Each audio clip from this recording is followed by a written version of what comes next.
So Perth to go through $1 million median house price within the next 3 years. So it's huge growth coming. We've been seeing this for the last couple of years. I hate to say it's a perfect storm, but it really is a perfect storm for the Perth market in terms of growth. Of course, it's going to hurt a lot of people, first home buyers, etc., trying to get into the market. But if you're exposed to property over here, then you're going to do incredibly well. And some people have already done very well over the last 2 years.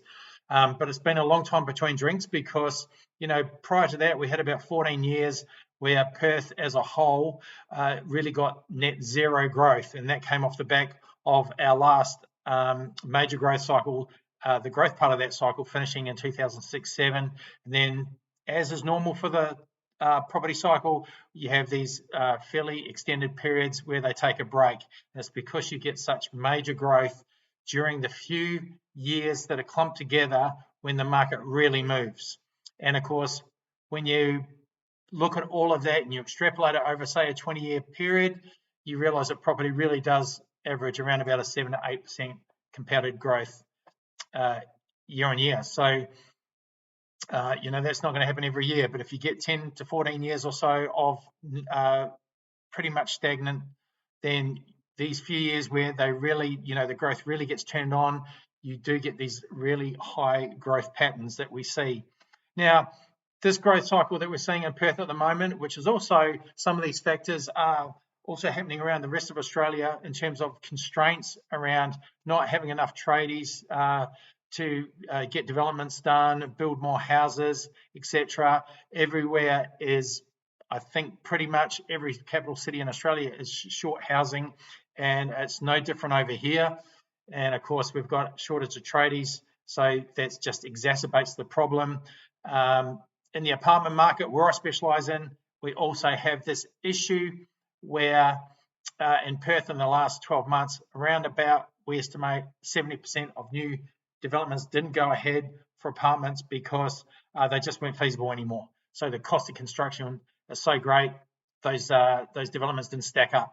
So there's a whole lot of things in that niche market, for in particular, we're going to get a real lack of brand new apartment stock coming through at some point. So we're already seeing the pressure on housing, on apartments, and that's going to continue for quite some time. So I've got some details here from the Real Estate Institute of Western Australia.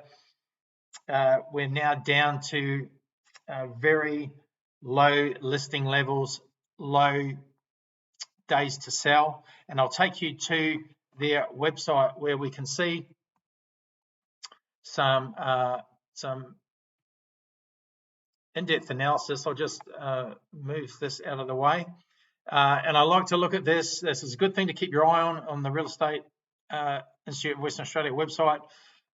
They've got two graphs here.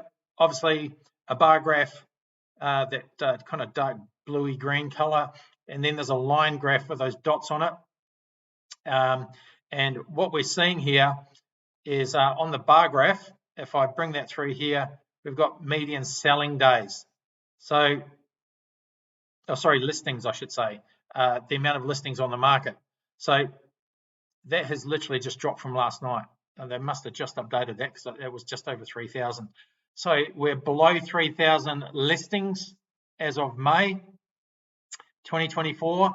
And so you can put that in some context, I remember quite some years ago, it might have been 12 years, 15 years or so, when Perth was really in the doldrums, we had so much stock on the market. So the supply and demand equation was such that we had a lot of stock. So the market was, in a hole, so to speak. And listings at that point were over 18,000. So an average market of kind of a fair market between buyer and seller is apparently around about 13 or 14,000 listing. So now we're below, as you can see there on that number, 2,926. So that stock level is incredibly low. I've never known it to be that low. I've been here 30 years. I've been investing for about 28 of those years, and I can tell you, all these things are records. These are setting records constantly, and so this is the supply and demand equation really acting out here. There's demand for housing now. People are coming from interstate looking over here because they can see the value. And of course, we've just had the biggest, percentage-wise, biggest numbers moving into WA from across Australia. I think it was, don't quote me, but about 2.5% or something, very close to that. And so we're getting all these people, the influx coming into Perth, but we can't, we're already shy of the housing number that we need. And so that's all of these things are exacerbating the already the growth cycle that we are already in.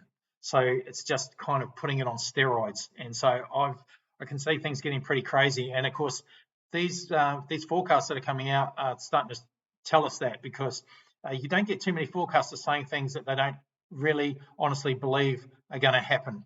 I know you get the bank saying some crazy things at times, but once you put your money where your mouth is, you want that to actually come out. Otherwise, you start to look pretty stupid.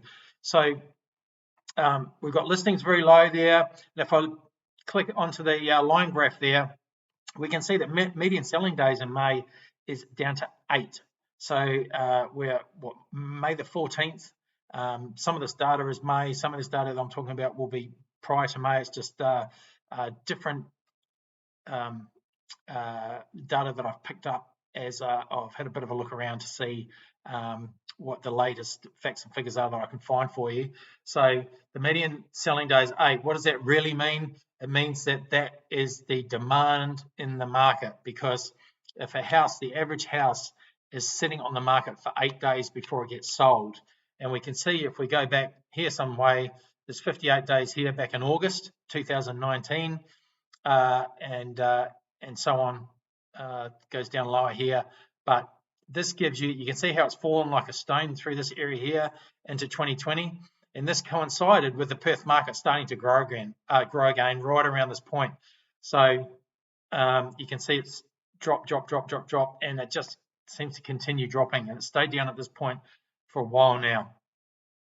So there, for me, this is a really important graph to get your head around in terms of where the market is. It's we don't have to go too deep into the facts and figures. I don't like too much data. I think you can overdo it. So I think just a few high-level things can just point you in the right direction. The most important thing to know about the market, if you want to understand where the Perth market is understanding the property cycle. Where are we in the property cycle? And we're 2 years into the growth part of that cycle, and that could go for another, 5 years, 4 years. It really depends on interest rates, and it depends on how quickly it grows. So once it becomes unaffordable, people will stop buying. I guess it's as simple as that. So so the other graph that I want to show you is on the rentals side of it. So if you're an investor or looking to invest, this is pretty useful as well. Just get my mug out of the way here a bit. So we've got Perth Market Insight, rental, and median days to rent. So again, we've got these line graphs. The purple is the apartments, and the blue is the housing. And it just shows you from down here around February, August 2018, 17, how it's come through, and just bang, around 2020, where we saw on the other graph as the days shortened with houses on market, it's coincided with rents going up as well. So that's gone up to units are at 600 per week at the moment, and the median house rent is 650 per week. So the other thing is the bar graph here. Underneath that, we've got median days of 15. So that's the days of to median amount of time that a property takes to lease. Okay. The other stat around this that isn't on here, but if I just look at my sheet here, as of the end of March this year, 2024, the vacancy rate is 0.4%. So again, another record kind of a low in terms of I've never seen it like that. I've seen it low and under 1%, but not that low. And like I said, that's over a 30-year period. So, we're looking at extreme times at the moment. And, whether you're on the fence thinking about buying or looking to invest, you need to understand this information, because this is where, as an investor, you want to be exposed to the market. As a home buyer, it's not a bad time, you know, as an apartment specialist, brand new apartment specialist, buying something off the plan now, pretty good time to do something like that. So what other details do we have? Well, the median house price, as far as RE was concerned at the moment, is 635,000. We've got unit price at 430,000. REWA is suggesting that this year, again, another bullish prediction, this year is going to be going 20%. So pretty high growth rate for 2024. This quarter already, they're saying 4.3%. We've already done that to the end of March. So we're pretty much on track for that. So house prices show no sign of abating. The problem with having enough rentals out there for people trying to get rental properties and stop the not only just being able to get a rental property, stop this increase in rental growth is really being able to get more properties onto the market. And these kind of things are not going to get fixed quickly. These are long-term solutions. So anything could happen. Very interesting to be watching the market at the moment and seeing what's going on. So what else do I have here? They're expecting the supply, REWA expecting the supply and demand balance to continue on for the rest of the year. And I can tell you it's going to go on longer than that, for much longer than that, because like I said to you, there's no quick fix, no quick solution to these. So look, that's a quick wrap on the market. I hope it's given you a little bit of insight into it. Like I said to you, understand where we are in the cycle. That's the biggest thing that you need to know. We're a couple of years in, and how long will that keep going for? Very hard to say, but it's probably somewhere in the 4 to 6 year bracket, as per usual for these type of things. It really depends, again, on interest rates, on how quickly the market grows over the next year or two. But, you know, if we do 20% this year, again, we did similar to that last year, then it's hard to really get a real grasp on where we might end up. So very bullish market.